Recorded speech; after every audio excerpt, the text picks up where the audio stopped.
नमस्कार मित्रों, संवाद विद कनु सर फिर से एक बार आपके सामने। इस शो में आप सभी दोस्तों का बहुत बहुत स्वागत है। आज આપણે વાત કરીશું નિબંધ કેવી રીતના લખી શકાય, નિબંધની વ્યાખ્યા શું છે,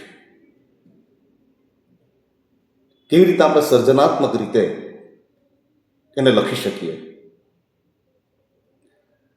મિત્રો, આપણા સમાજની અંદર, આપણા શિક્ષણ ક્ષેત્રની અંદર માનવ અનુભવ પ્રમાણે જે કંઈ મેં જોયું છે, જાણ્યું છે, ક્ષતિઓ ઘણી બધી પકડાય છે, નો ડાઉટ। આજકાલ શું છે કે બધાને વસ્તુ તૈયાર જોઈએ છે। નિબંધની બાબતમાં જે વ્યાખ્યા છે, ડેફિનેશન, એના વિશેથી ભ્રમ પેદા થાય છે। સ્કૂલોમાં શું ચાલે છે, શાળાની અંદર શું ચાલે છે કે શિક્ષક વિદ્યાર્થીઓને બોર્ડ વર્ક કરાવી લે છે, એટલે કે લખાવી દે છે 10 વાક્ય 12 વાક્ય નિબંધની બાબતમાં। દુઃખની વાત એ થાય છે, દુઃખની વાત એ થાય છે કે શિક્ષકોને પણ ઘણીવાર નિબંધની વ્યાખ્યા જ ખબર નથી કે નિબંધનો અર્થ શું થાય છે, એને કેવી રીતના વ્યાખ્યાયિત કરી શકાય છે, એનું ડેફિનેશન શું છે, એને કેવી રીતે ક્રિએટ કરી શકાય છે, કે લખી શકાય છે। એક સામાન્ય વસ્તુને આપણે જટિલ બનાવી દીધી છે। મેં અત્યાર સુધી મારી શાળાઓમાં જોયું છે કે આપણે ગોખણપટ્ટી કરાવી દઈએ છીએ, નિબંધ મોડે કરીને આવવો। એકચ્યુઅલી નિબંધ જે વિષય છે એ વિષય મોડે કરવાની કે રટ્ટાબાજી કરવાની કે ગોખણપટ્ટી કરવાનો વિષય જ નથી। એકદમ સરળ પ્રક્રિયા છે, સાહજિક પ્રક્રિયા છે, વિચાર કરવા જેવી બાબત છે। છોકરાઓ આપણને કહે છે, મને પણ કહે છે કે સાહેબ બોર્ડ ઉપર લખાવી દઉં છું, આપી દો, અમે ગોખણપટ્ટી કરાવી લાવું છું। ગોખણપટ્ટીને લીધે વિદ્યાર્થીની જે સર્જનાત્મક શક્તિઓ છે એ ક્ષીણ થાય છે, એને ક્ષતિ પહોંચે છે અને નુકસાન થાય છે।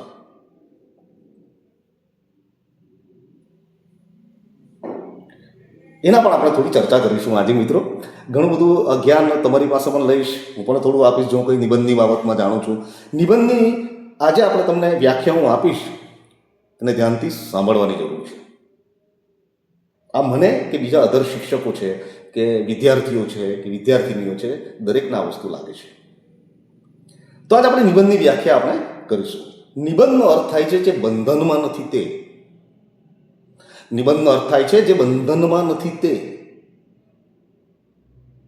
જે દરેક બંધનમાંથી મુક્ત છે તે, જે ફ્રીડમમાં છે તે,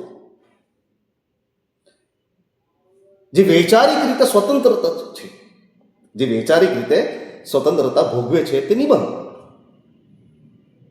જે બંધનમાં નથી છે નિબંધ, જેને ઇંગ્લિશમાં આપણે એસે કહીએ છીએ ને, શોર્ટમાં સામાન્ય વસ્તુ જે બંધનમાં નથી છે તે નિબંધ।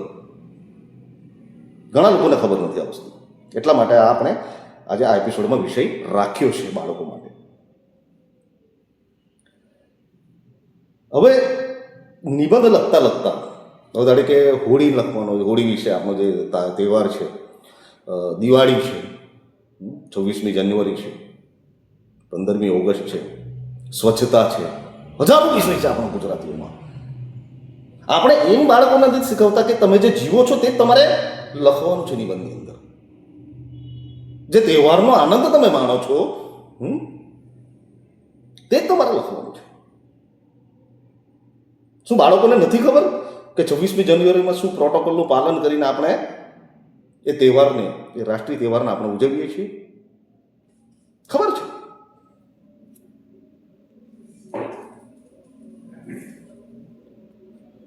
બધાને બધું ખબર છે, બાળકો જાણે છે હોળી કેવી રીતનું ઉજવાય છે।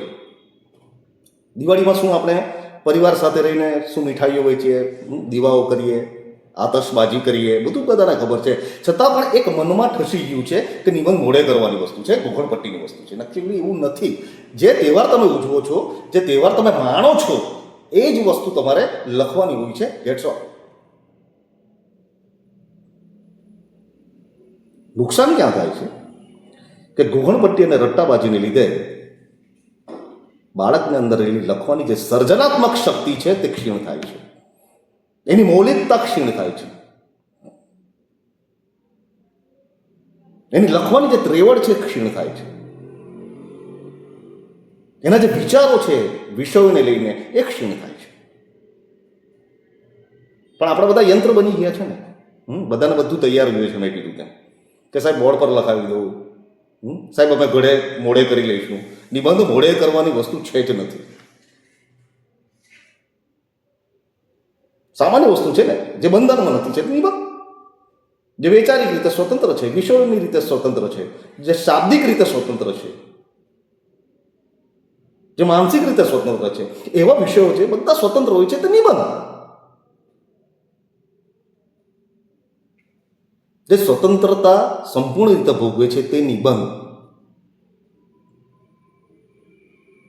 તો સામાજિક જીવન આપણે જે જીવીએ છીએ, સ્વચ્છતા કઈ બધા બાળકો જાણે છે. સ્વચ્છતામાં આપણે શું કરવું જોઈએ, આપણું ઘર સફાઈ કેવી રીતના હોવું જોઈએ, શાળા સફાઈ કેવી રીતના હોવું જોઈએ, આપણું ગામ સુંદર દેખાય, સ્વચ્છ દેખાય તે કેવી રીતના હોવું જોઈએ, બધું બધાને ખબર છે. પણ એક આદત અને એક કુટેવ અને એક ભ્રામક માન્યતાઓમાં કામ કરે છે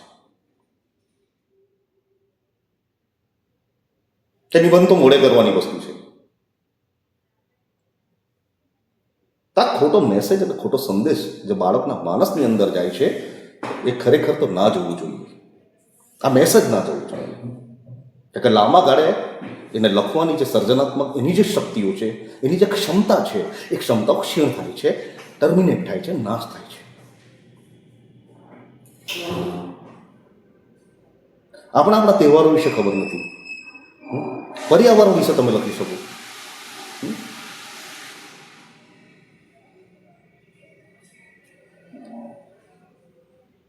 ઘણું બધું લખી શકાય, ઘણું બધું લખી શકાય.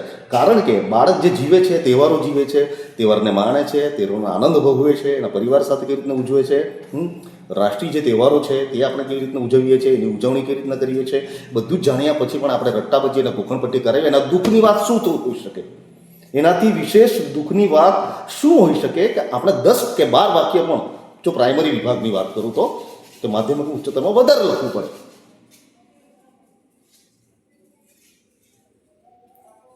એનાથી મોટી દુઃખની વાત શું હોઈ શકે કે આપણે જે જીવીએ છીએ તે નથી લખી શકતા આપણા શબ્દોની અંદર. તો નિબંધ હંમેશા વૈચારિક રીતે એને વિષયને અનુલક્ષીને હંમેશા સ્વતંત્ર રહ્યા છે. બાળક એની ભાષામાં જે કંઈ ભાષા હોય, એના લેવલની, એના સ્તરની ભાષા, એમાં પોતાના વિચારો પ્રગટ કરે કે જે તે વિષયને લઈને એનો નિબંધ કહેવાય છે. બાળક આટલું લખી શકે. ધોરણ 8ની અંદર આ પ્રયોગ મેં કરી ગયો. હંમેશા મને કોઈ વાર લાગે કે 10-12 વાક્ય લખવાનું હોય છે, 15 વાક્ય લખવાનું હોય છે, 1 પેજ લખવાનું હોય છે. બાળકો કેમ નથી લખી શકતા? જે જીવન જીવે છે તે જ નથી લખી શકતા. પોતાની ભાષામાં તો લખી શકે, પોતાની ક્ષમતા પ્રમાણે. તો પછી ગોખણપટ્ટી ક્યાંથી આવે છે? કારણ કે સંસ્થાઓ પણ ટેવ પાડે છે. ઘણીવાર શિક્ષકો પણ એને બહુ ધ્યાનમાં લેતા નથી. તો ચાલે, હવે બોર્ડ પર લખાવી દે, ઘરે કરો ટીક કરાવી દે ગાઈડની અંદર, નિબંધમાળાની અંદર. એકચ્યુઅલી નિબંધમાળા હોવી જ ના જોઈએ. મારું માનવું છે, જે કંઈ પબ્લિકેશન છે એનું અપમાન કરવાનો કોઈ મારો ઈરાદો નથી, પણ નિબંધમાળા શા માટે હોવી જોઈએ? કારણ કે આપણે જે જીવીએ છીએ તે લખવાનું છે ને ભાઈ. હા, માહિતી લઈ શકાય, નો ડાઉટ. આપણી પાસે માહિતી અધૂરી હોય, બાળક પાસે અધૂરી હોય કે શિક્ષકો, આ માહિતી લઈ શકાય.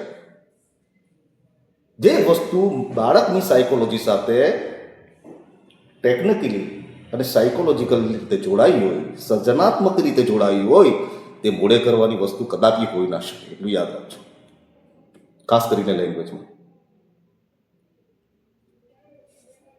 હવે થોડા ટેકનિકલ પાસા જોઈએ મિત્રો. આપણે ટેકનિકલ પાસા એ છે કે સામાન્ય રીતે ધોરણ 10ની અંદર, બોર્ડની અંદર, માધ્યમિક વિભાગની વાત કરું તો 8 ગુણ કાં તો 7 ગુણ ના હોય છે. અને જે ગુણ આમ ખરા માર્ક 8 કે 10 માર્કના હોય છે. અને મેક્ઝિમમ તમે લખો, એકવાર પ્રસ્તાવના લખો, પછી કેન્દ્રવર્તી જે વિચાર છે નિબંધનો, કયો વિષય છે એના વિશે તમે ચર્ચા કરી શકો. એટલે કે બાળક કયા વિષય તરફ જે વિચારે છે એ શાબ્દિક રીતે આપણે કાગળમાં ટપકાવવાનું છે અને નિબંધ કહેવાય ભાઈ. ખ્યાલ આવી ગયો? પ્રસ્તાવના તમે 7-8 વાક્ય લખી શકો, 10 વાક્ય પણ લખી શકો પોતાની ક્ષમતા પ્રમાણે. પછી કેન્દ્રવર્તી વિચાર, તેને પણ લખી શકો, ની ચર્ચા કરી શકો કે આપણે હોળી ધૂળેટીની અંદર શું શું કરીએ છીએ, કેવી રીતે ઉજવીએ છીએ, માતા પિતાના આશીર્વાદ લઈએ છીએ, સામાજિક જીવન કેવું છે, કેટલા મિત્રોને મળીએ છીએ. કોઈ પણ તહેવાર હોય એની અંદર, કોઈ પણ તહેવાર વધારે ને વધારે લખવું નિબંધની અંદર 1.5 પેજ છે, 2 પેજ પોતાની ક્ષમતા પ્રમાણે, એની કોઈ સીમા મર્યાદા હોતી જ નથી. જે બાળક વિષય વિશે વિચારે છે, હોળી ધૂળેટી વિશે વિચારે છે, આપણા રાજકીય તહેવારો વિશે વિચારે છે, કોઈ બીજા વિષયોને લઈને, બીજા નિબંધને લઈને એના વિશે વિચારે છે, અને એ વિચાર એને કાગળની અંદર લખવાના હોય છે, એને નિબંધ કહેવાય છે. જે સંપૂર્ણ રીતે સ્વતંત્ર છે, એટલા માટે નિબંધ, જે બંધનમાં નથી.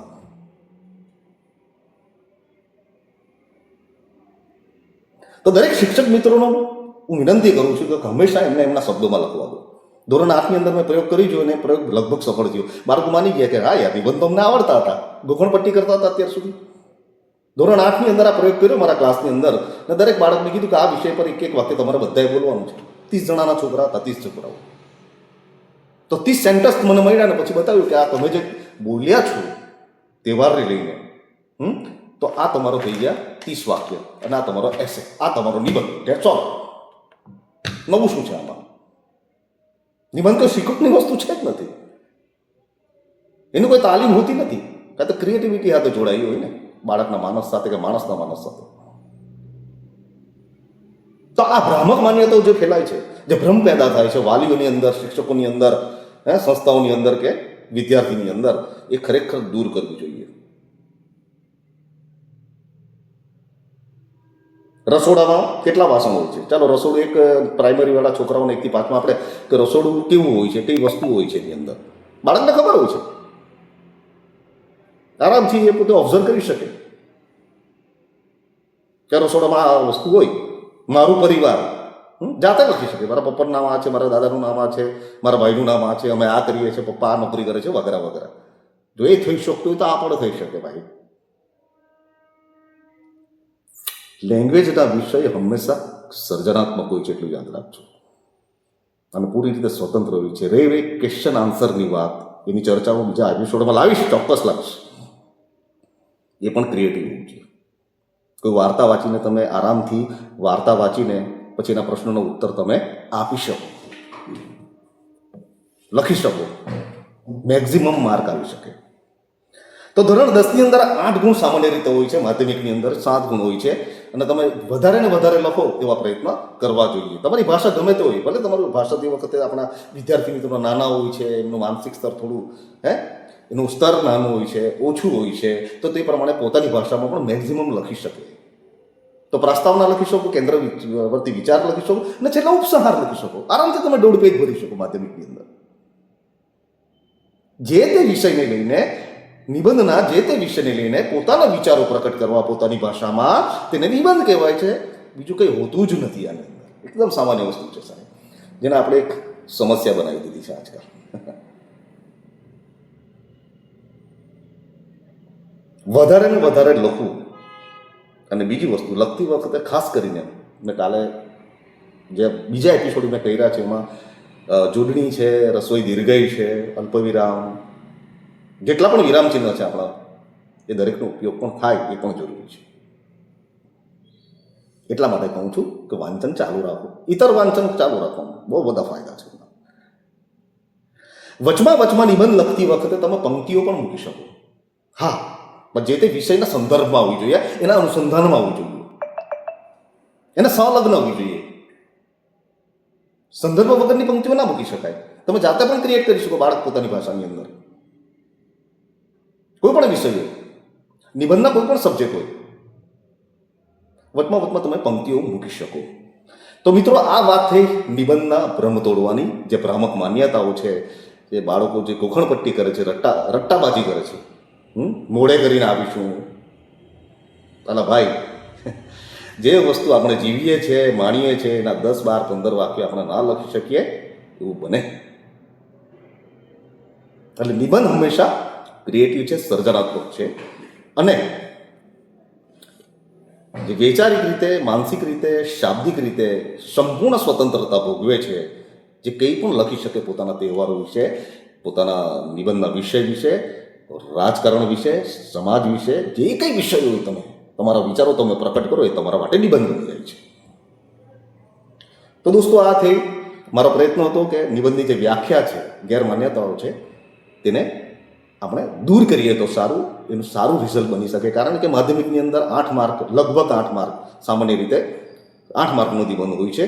અને તમે જેટલું વધારે મેક્ઝિમમ તમે લખો તમારી ભાષાની અંદર, રિપીટેશન આવે તો કંઈ વાંધો નહીં, પુનરાવર્તન તો થતું હોય છે લેંગ્વેજની અંદર. આમાં પણ વક્તવ્ય આવીએ ત્યારે એકને એક વાક્ય વધારે પણ બોલાય, પણ એક ઇમ્પ્રેસિવ હોય છે, એક ઇમ્પ્રેસિવ એટમોસ્ફિયર પેદા કરે, એક એવું વાતાવરણ પેદા કરે, સર્જનાત્મક, પ્રભાવી. તો મિત્રો, થાય નિબંધની વાત. ફરીવાર આપણે મળીશું કંઈક એજ્યુકેશનને લઈ કંઈક હટકે. ત્યાં સુધી જય ભારત, જય હિન્દ, નમસ્કાર.